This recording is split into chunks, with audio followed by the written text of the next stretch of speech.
dadka qaarkii waxay u arkaan astaan adkaysi carbeed, qaar kalena waxay ku xusuustaan inuu ahaa keligii taliye galaaftay dalkiisii iyo dadkiisii.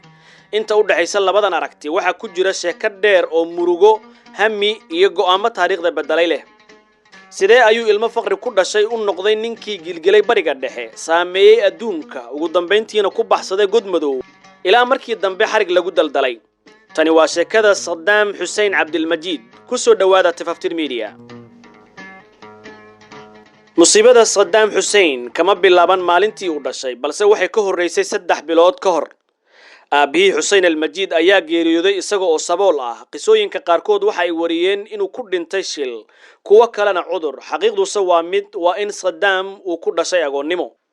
hooyadii Subxa waxay ku noolayd nolol adag oo saboolnimo ah, guri cariish lamood ah, tuulo aan lahayn koronto, biyo iyo waxbarasho.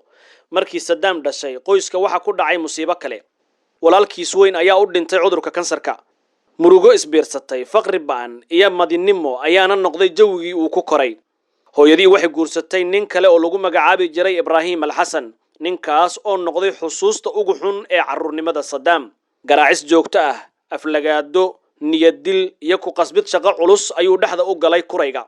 waxaa lagu kalifay inuu xoolaha daaqsin geeyo, beeraha ka shaqeeyo, isla markaana iibiyo qare ama xabxab, isagoo la wareegaya bosteejooyinka tareennada mara magaalada Tikrit. waxbarashada waa laga mamnuucay. waa canug wax matara ah ayuu dhihi jiray ninkii hooyadiis ay u dhaxaysay, laakiin dhaawaca maskaxeed ee waqtigaas dhacay wuxuu dhisay nin aan mar dambe u dulqaadan liidasho. markii uu 11 sano jir ahaa, Saddam wuxuu sameeyay go'aamo noloshiisa bedelay. wuxuu ka baxsaday guriga, wuxuu aaday magaalada Tikrit si uu la noolaado adeerkiis Khayrallah, nin ciidan ahaa, qarannimo carbeedna aaminsanaa. adeerkan wuxuu u furay albaab cusub, aqris, qoraal iyo fikir siyaasadeed ayuu ku leyliyay. Saddam wuxuu markii ugu horeysay dareemay in la qiimeynayo. waxa uu bilaabay iskuul isagoo ka weyn ardayda kale. waxay ahayd arrin keenta in lagu jeesjeeso, laakiin Saddam mar walba uu xusuusan jiray cidda quursata. sanadihii 1950-meeyadii dunida carabta waxaa ka jiray kacdoon qarannimo. codka Jamal Abdel Nasser, hogaamiyihii Masaarida, ayaa gaaray magaalada Tikrit. Saddam wuxuu helay hogaamiye uu ku daydo, halkaas ayuuna ka bilaabay safarkiisii siyaasadda. 1957-kii Saddam Hussein wuxuu ku biiray xisbil bacadka, xisbi ku dhisnaa qarannimo carbeed, awood dowladnimo iyo nidaam sal adag. ma ahayn arday heer sare ah, mana uusan ku guulaysan gelitaanka kulliyadda ciidanka, balse wuxuu lahaa hal shay: waa adkaysi iyo u daacad ahaanshaha xisbiga. 1959-kii Saddam wuxuu ka mid noqday koox isku dayday inay khaarajiyaan ra'iisul wasaarihii xilligaas ee Ciraaq Abdulkarim Qasim. weerarkii wuu dhicisoobay, Saddamna waa la dhaawacay. wuxuu bilaabay nolol qaxootinimo ah. marka hore waxa uu haajiray Suuriya oo uu magangelyo weydiistay, kadibna Masar. magaalada Qaahira waxa uu ku bartay xirfad cusub, taasoo ah siyaasad abaabulan. wuxuu noqday hogaamiye ardayda xisbul bacadka, wuxuuna guursaday Saajida Tulfax oo ay isku qoys ahaayeen. tallaabadaas oo xoojisay xididadiisa qabiil iyo siyaasadeed. markii bacadka xukunka qabtay 1963-kii, Saddam wuxuu ku laabtay dalkiisa Ciraaq, laakiin khilaaf siyaasadeed ayaa keenay in xisbiga laga tuuro talada. Saddamna waa la xiray 1964-kii, waxaana lagu sameeyay jirdil, ciqaab iyo wax kasta oo hanjamin karay. 1966-kii wuxuu sameeyay xabsi ka baxsasho filim u eg, wuxuuna xisbiga dhexdiisa ka noqday haliyey. waxa loo dhiibay amniga xisbiga, wuxuuna dhisay shabakad sirdoon oo aad u adag.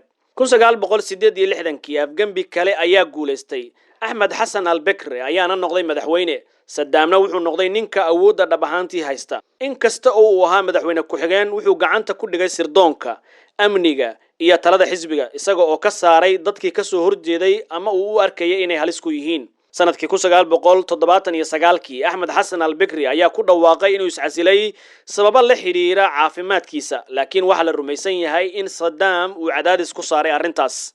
markaas kadib Saddam Hussein ayaa si rasmi ah u noqday madaxweynaha Ciraaq.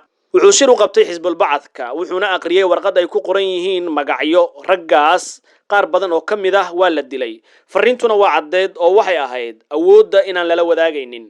dhinaca kale wuxuu sameeyay waxqabadyo waaweyn, qaramaynta shidaalka, barnaamijyo waxbarasho qaran oo lala aqris qoris ah oo malaayiin qof gaaray, laakiin dhammaan waxay ku hoos jireen hal nidaam oo ah cabsigelin joogto ah. 1980-kii Saddam wuxuu qaaday dagaalkii Iran, kaas oo socday muddo 8 sano ah, isla markaasna salfaday in ka badan 1 milyan.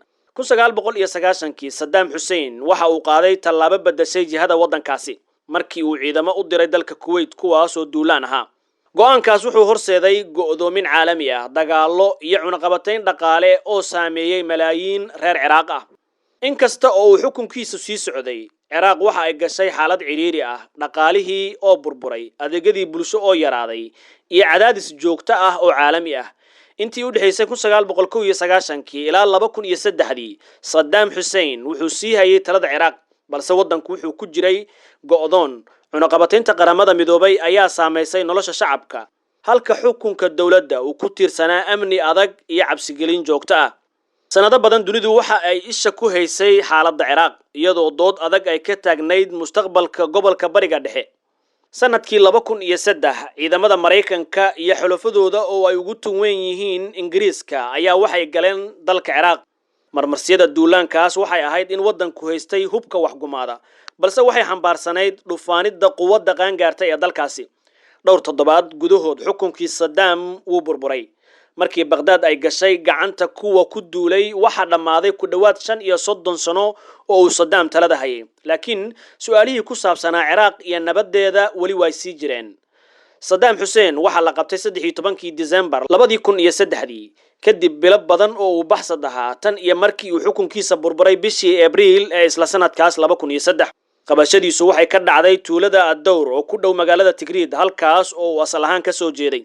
ciidamada Mareykanka ayaa qabashadiisa ku tilmaamay mid astaan u ah dhamaadka rasmiga ah ee xukunkii hore, inkasta oo rabshado iyo qalalaaso ay dalka ka socdeen wali.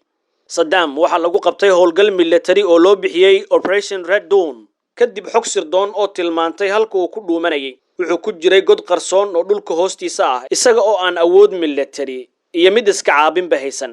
markii la qabtay waxa loo gudbiyay xabsi, kadibna waxa bilaabmay marxalad cusub oo taariikhda Ciraaq ah, mid ku saabsan maxkamadayn, xisaabtan iyo dood caalami ah oo la xiriirta cadaaladda iyo mustaqbalka waddanka. maxkamaddu waxay noqotay mid calaamad u ah dhamaadka xilli xukun, inkasta oo ay wali muran ka dhalisay gudaha iyo dibadda waddanka.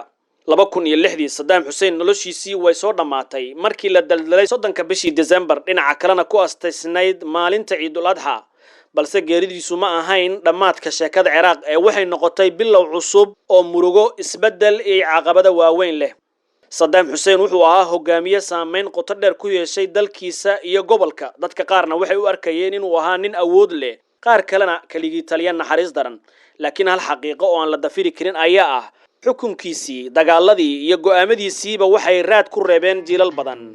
raadkaas oo wali laga dareemayo Ciraaqda maanta. tani ma aha oo kaliya sheekada hal nin, waa sheekada dal, dad iyo taariikh wali qoran. waxaan intaas ku soo gabagabaynaynaa tabinteennii aan ku eegaynay taariikhda taliskii Saddam Hussein. intaanu dib u kulmayno waa Abubakar Maxamed oo idin leh waqtigiina ayaad ku mahadsantihiin. ha moogaanina inaad ku xirnaataan Tifaftir Media. intaanu dib u kulmayno nabad iyo warsan.